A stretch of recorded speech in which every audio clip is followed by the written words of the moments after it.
وذكر فإن الذكرى تنفع المؤمنين وما خلقت الجن والإنس إلا ليعبدون ما أريد منهم من رزق وما أريد أن يطعمون إن الله هو الرزاق ذو القوة المتين. أعوذ بالله السميع العليم من الشيطان الرجيم. بسم الله الرحمن الرحيم. الحمد لله رب العالمين والعاقبة للمتقين ولا عدوان إلا على الظالمين، ثم الصلاة والسلام على من أرسل رحمة للعالمين نبينا وحبيبنا محمد بن عبد الله وعلى آله وصحبه وسلم. Assalamu alaikum wa rahmatullahi wa barakatuh. Chers frères et sœurs, nous sommes honorés de partager avec vous cet instant de rappel.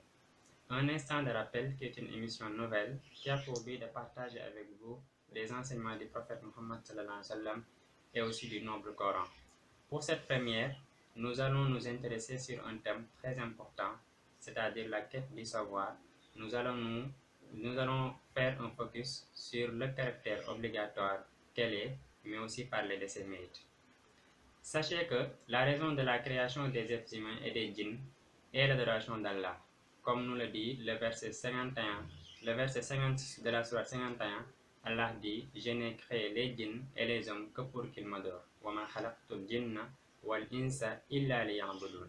Ainsi, cette adoration ne peut se faire dans l'ignorance, car si c'était le cas, comment parvenir à adorer sincèrement celui que l'on ne connaît pas?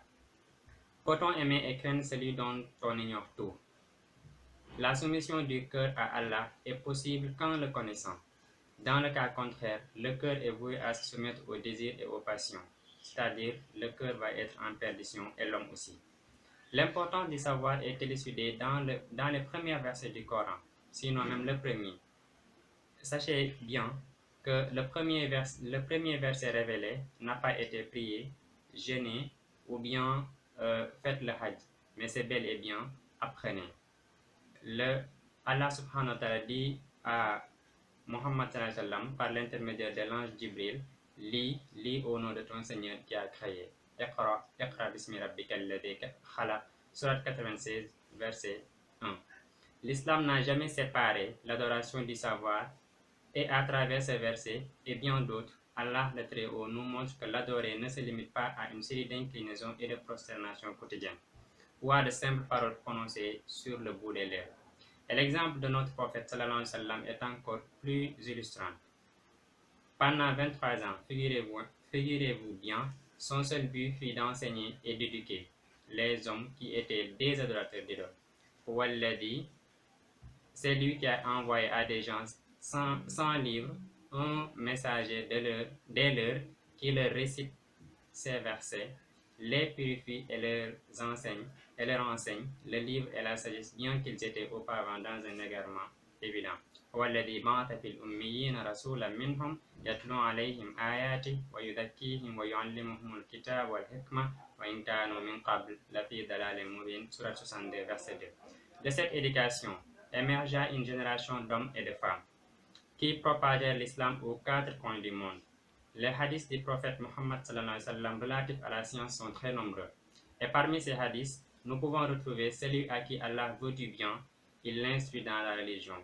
Man yuridillahu bihi khayran yufaqihu fid-din, rapporté par Bukhari et Muslim. Ou encore, les prophètes n'ont laissé comme héritage ni dirham ni dinar, mais ils ont laissé la science. Dans un autre verset, il dit: al-ulama warathatul anbiya. On ne peut pas se rapprocher d'Allah en suivant le chemin de l'ignorance. Aucun des compagnons ou de nos pieux prédécesseurs n'était ignorant ou doué d'un savoir médiocre. Et de leur exemple, nous comprenons pourquoi l'acquisition du savoir est une obligation religieuse. En effet, les mots ilm, c'est-à-dire la connaissance, et albab, intelligence, sont cités et mentionnés dans plusieurs coins dans le Coran. Allah dit: sont-ils égaux ceux qui savent et ceux qui ne savent pas? Hal yastawil ladina ya'lamun wal ladina la ya'lamun innama yatadhakkaru ulul albab. Seuls les doués d'intelligence se rappellent. Coran, sourate 39, verset 9. Et il dit encore, Allah élèvera en degré ceux d'entre vous qui auront cru et ceux qui auront reçu le savoir. Allah est parfaitement connaisseur de ce que vous faites. Yarfa'ullahu alladhina amanu walladhina utul ilma darajat. Quant à propos des élus qui ont acquis le savoir, Allah dit, Shahidallahu annahu la ilaha illahu wal malaika wa ulul ilmi qa'iman bil qist. Allah atteste aussi les anges et les doués de science qu'il n'y a point de divinité à part lui, le mainteneur de la justice. L'imam Al-Qurtubi a dit, ce verset est une preuve des bienfaits du savoir et des honneurs réservés à ceux qui l'ont acquis. Car s'il y avait une catégorie de gens plus honorables que les savants, ils auraient sûrement été mentionnés à côté du nom de Dieu et de celui des anges, comme c'est le cas pour les premiers. Shahidallahu annahu la ilaha illa huwa wal malaika wa ulul ilm qa'iman bil qist. Bien avant la venue des messagers, notre ancêtre Adam fut distingué des anges par le savoir. Parce qu'Allah lui enseigna, il fut anobli et honoré.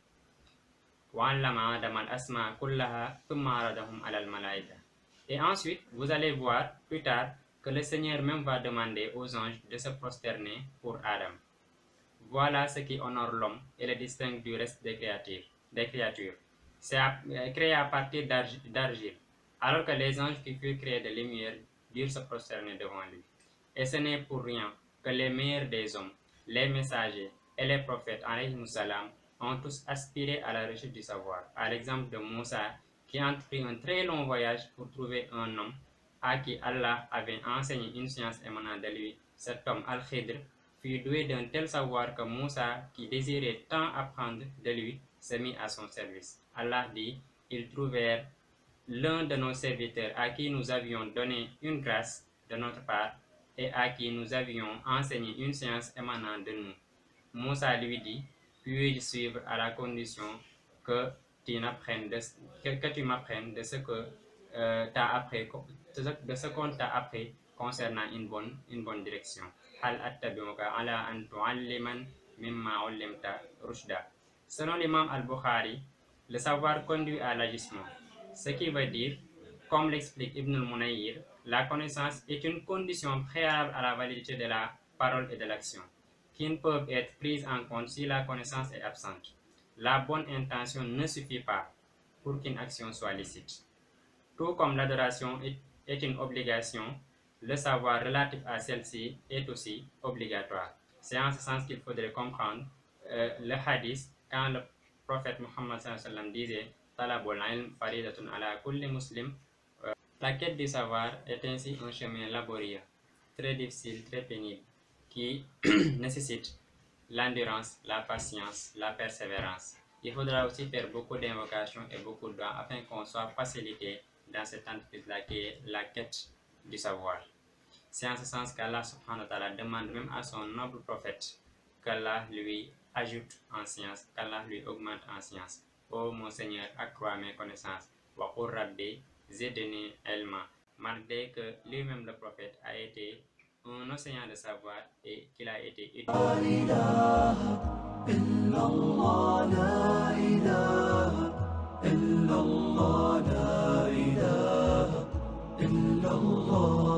قل هذه سبيلي أدعو إلى الله على بصيرة أنا ومن اتبعني وسبحان الله وما أنا من المشركين.